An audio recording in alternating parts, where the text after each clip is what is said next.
The silent judgment. The skies above Earth had changed forever 6 months ago. That was when the massive Meridian ships appeared in high orbit, silent sentinels hovering just beyond the moon. Dr. Ilara Chen remembered the day perfectly. She had been collecting data on electromagnetic brain patterns in her lab at the Global Neuroscience Institute when news of the first contact flooded every screen worldwide. For weeks, humanity held its collective breath. World leaders sent message after message, but the silver-hulled vessels remained silent. Then, without warning, they broadcast their message to every device on the planet simultaneously. Ilara was alone in her lab that night, her equipment still running as she analyzed the latest brain patterns from her research subjects. Her coffee had long gone cold when her screens flickered and displayed the same image. A tall, slender being with luminescent skin that shifted between deep purple and blue eyes like liquid mercury. "People of Earth," the being spoke in flawless, accentless English. "I am Overseer Talas of the Meridian Collective. We have observed your civilization for centuries. While we acknowledge your technological advancement, we find humanity fundamentally unsuited for inclusion in the galactic community." Ilara leaned forward, forgetting her research entirely. "Earth is now under quarantine. No vessels may leave your orbit. No further communications will be acknowledged. You will remain isolated until you evolve beyond your inherent aggression and environmental destruction, if you survive your self-destructive tendencies at all. This is not negotiable." The screens returned to normal, leaving billions in stunned silence. In the days that followed, panic gripped the planet. Religious groups declared the end times. Governments mobilized their militaries. The stock market collapsed. And at the Global Neuroscience Institute, Director Phillips called an emergency meeting. "Our funding priorities have changed," he announced to the assembled researchers. "The Defense Department is redirecting all grants toward understanding potential Meridian weaknesses. All non-essential research is suspended." When Ilara raised her hand to ask about her electromagnetic brain pattern study, Phillips didn't even try to hide his dismissal. "Dr. Chen, mapping human brain waves is hardly relevant when we're facing an alien blockade. Your lab space will be reassigned by the end of the week." But as Ilara packed up her equipment, something caught her eye, an anomaly in her readings that coincided exactly with the Meridian broadcast. The electromagnetic field in her lab had fluctuated in a pattern eerily similar to the human brainwaves she'd been studying. Curious, she loaded the Meridian broadcast footage and ran it against her sensor's data. The correlation was unmistakable. Something about the aliens' communication had generated electromagnetic patterns that resembled neural activity. "What if it's not just communication?" she whispered to herself. "What if it's them?" Over the next week, Ilara converted her one-bedroom apartment into a makeshift lab. She couldn't afford high-end equipment anymore, but she was resourceful. Old satellite dishes repurposed from junk shops. Second-hand computers networked together. Homemade amplifiers constructed from spare parts. Her neighbors complained about the hardware cluttering her balcony, but she paid them no mind. The world was preoccupied with fear and anger. Governments launching useless missiles that mysteriously malfunctioned before reaching the Meridian ships. Corporations profiteering from panic. Religious zealots gathering followers. Nobody cared about one unemployed neurobiologist and her strange obsession. 3 weeks into her unauthorized research, Ilara noticed something peculiar. The electromagnetic emissions from the Meridian ships weren't constant. They fluctuated with solar activity, strengthening during solar flares and weakening during quiet periods. This wasn't mechanical. It was responsive, adaptive, biological. "They're not just inside those ships," she realized, staring at her screens as dawn broke over the city. "They are the ships." The pattern became clearer as she gathered more data. The Meridians weren't piloting vessels. They were living, organic entities that generated their own electromagnetic fields. Fields strong enough to propel them through space and maintain protective barriers. Their bodies were their technology. And if their bodies were electromagnetic in nature, they would have vulnerabilities. On the 73rd day after the quarantine announcement, a massive solar flare erupted from the sun. Ilara's equipment nearly overloaded as the readings spiked. Through her jury-rigged telescope, she observed something the world's space agencies had missed. The Meridian ships had shifted position, moving slightly farther from Earth, reorienting themselves away from the solar radiation. They were protecting themselves. Ilara spent the next week analyzing the data, correlating solar radiation types with the Meridian's reactions. Certain electromagnetic wavelengths seemed to cause them particular distress, wavelengths that humans had been generating as technological waste for decades. She needed help to confirm her theory, and there was only one person she trusted with something this significant. Her former research assistant, Marcus Wong, answered her call on the second ring. Ilara, I haven't heard from you since the layoffs. Are you okay? Marcus, I need your expertise in radiation physics, and I need your absolute discretion. This sounds serious. It could change everything about our situation with the Meridians. When Marcus arrived at her apartment, he stared in amazement at her improvised lab. You've been busy. Look at this, Ilara said, showing him the correlation data. The Meridians aren't mechanical beings inside ships. They're organic electromagnetic entities, and they're sensitive to specific radiation patterns. Marcus studied her findings, his expression shifting from skepticism to stunned realization. These patterns, they match our telecommunications wavelengths, specifically the ones we've been trying to phase out due to environmental concerns. Exactly, Ilara nodded. And notice how they reposition during the solar flare. They're not staying away because they think we're beneath them. They're keeping their distance because we're generating radiation that's harmful to them. So their quarantine is protective. For them, not us. As they dug deeper, the picture became clearer. The Meridians' electromagnetic biology made them incredibly advanced, capable of faster-than-light travel, instantaneous communication across vast distances, and manipulation of matter through electromagnetic fields. But it also made them vulnerable to certain radiation types that humans produced as a byproduct of their technology. We need to take this to someone who can act on it, Marcus said. And say what? That I've been spying on the aliens with homemade equipment from my apartment. That our pollution might be toxic to them. Ilara shook her head. The military would just see this as a weapon opportunity. So what do we do? Before she could answer, every electronic device in her apartment activated simultaneously. The Meridian Overseer appeared on all screens. People of Earth, the being announced, its luminescent skin pulsing with visible distress. We have detected attempts to analyze our biological patterns. This is considered a hostile action. Cease immediately, or we will be forced to take preventative measures. The message ended, but Ilara's equipment continued recording. The electromagnetic emissions from the Meridian ships had intensified, focusing directly on her apartment building. They found us, Marcus whispered. No, Ilara replied, staring at her readings with sudden understanding. They're afraid of us. That night, the most powerful solar storm in recorded history struck Earth's magnetosphere. Communications worldwide went down. Power grids failed across entire continents. And in the chaos, Ilara Chen made the discovery that would change humanity's place in the galaxy forever. As her equipment recorded the Meridians' desperate attempts to shield themselves from the solar radiation, she identified a pattern, a repeating electromagnetic signature that wasn't defensive. It was communication, but not directed at Earth. The Meridians were calling for help. Humanity's response.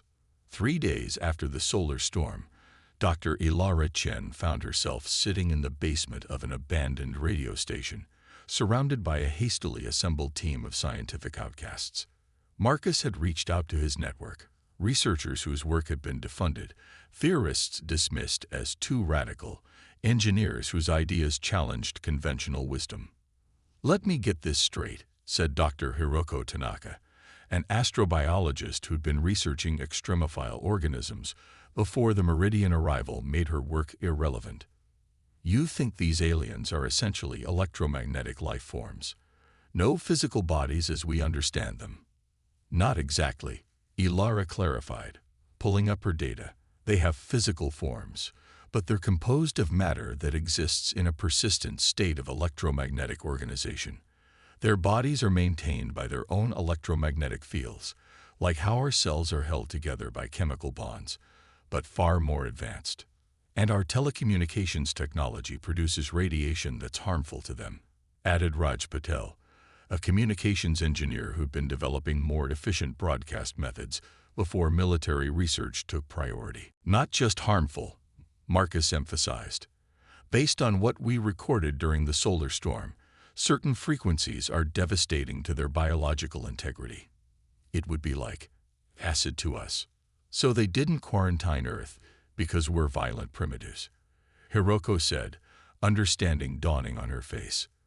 They did it to protect themselves from our electromagnetic pollution. And they can't tell us the real reason, Ilara concluded, because they don't want to reveal their vulnerability. The implications were enormous. Humanity wasn't being judged for its moral failings. It was being isolated because it was accidentally threatening an advanced species with its technological byproducts. We need to communicate with them directly, Ilara said, not through official channels that they're ignoring, but by speaking their language.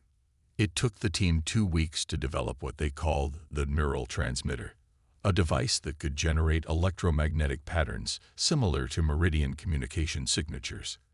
The challenge wasn't building it. The components were readily available.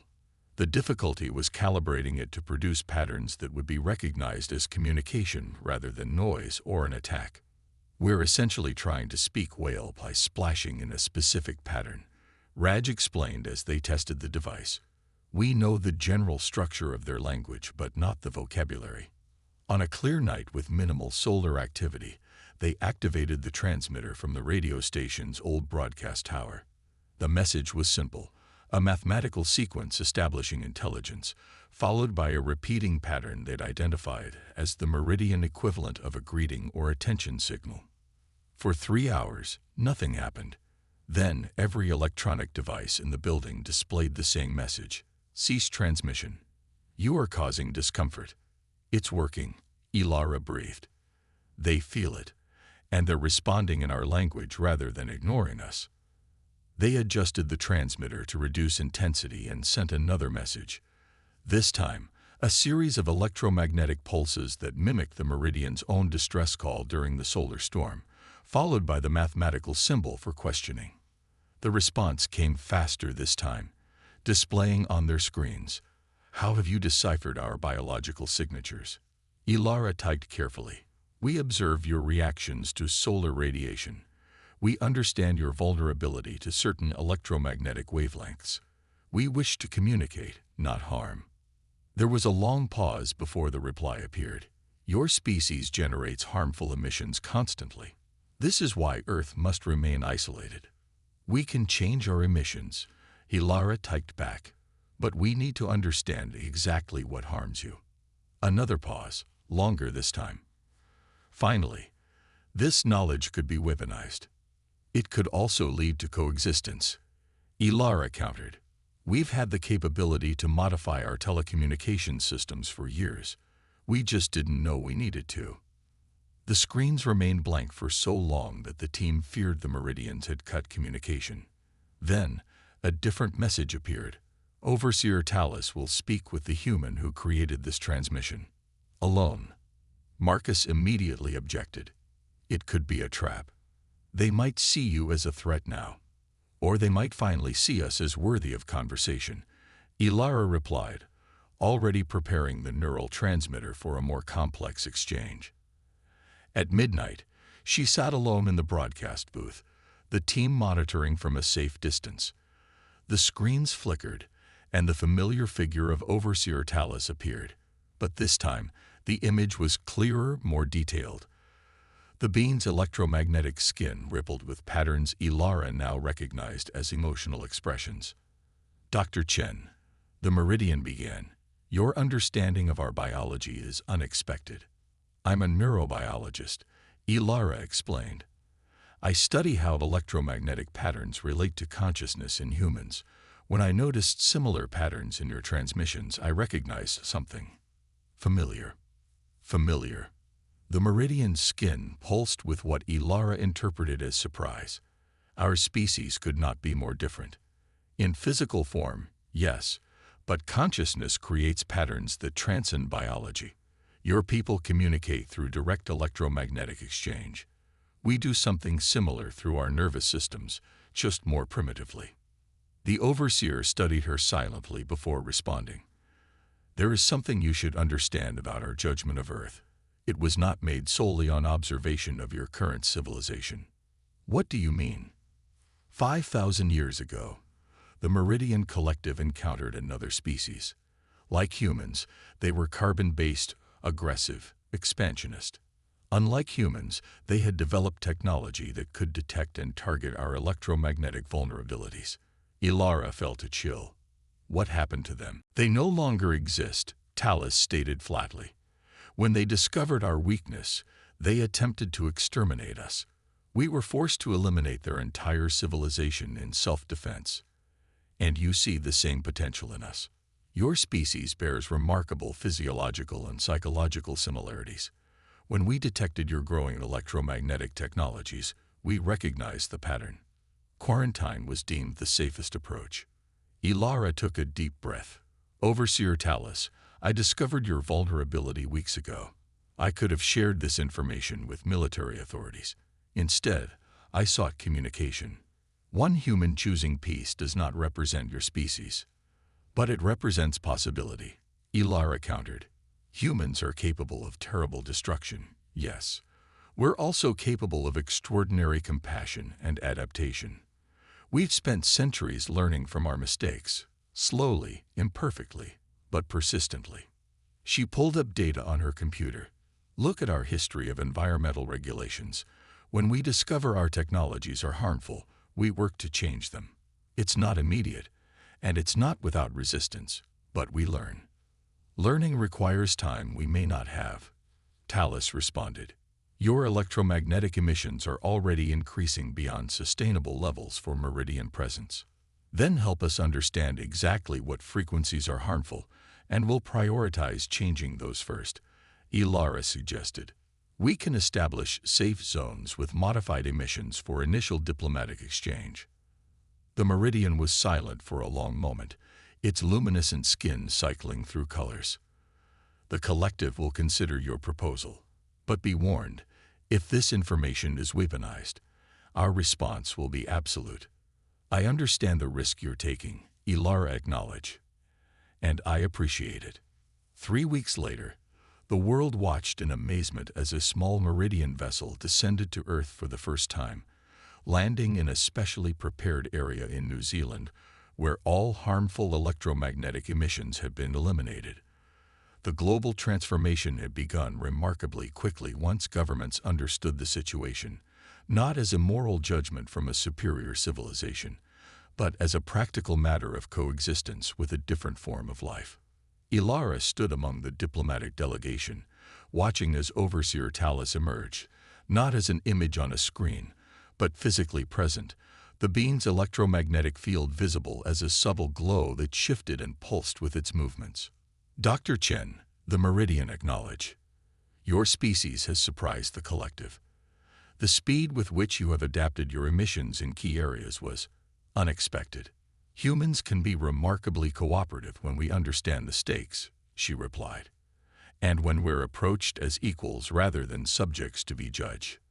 Equality is earned, not assumed, Talus noted, but your actions have begun that earning. The Meridian Collective is prepared to lift the quarantine on a provisional basis and begin technological exchange, starting with methods to make your remaining emissions harmless to our biology. As the formal diplomatic proceedings began, Ilara stepped back, watching humans and Meridians cautiously beginning communication. What had started as a judgment of unworthiness had transformed into the beginning of understanding. The galaxy had ignored Earth, dismissed it as unworthy of contact, until one human scientist's curiosity revealed not an alien weakness to exploit, but a difference to respect. And in doing so, She had demonstrated the very quality that made humanity worthy of the stars. The capacity to recognize the other not as a threat to fear or a resource to use, but as a fellow traveler in the vast unknown. The quarantine was lifting. A new chapter was beginning, and humanity would meet it not as conquered subjects allowed to join a galactic community, but as contributors who had earned their place through understanding, adaptation, and the simple choice to seek communication rather than conflict. Ilara smiled as she watched the historic meeting unfold. In finding the Meridian's vulnerability, she had revealed humanity's greatest strength.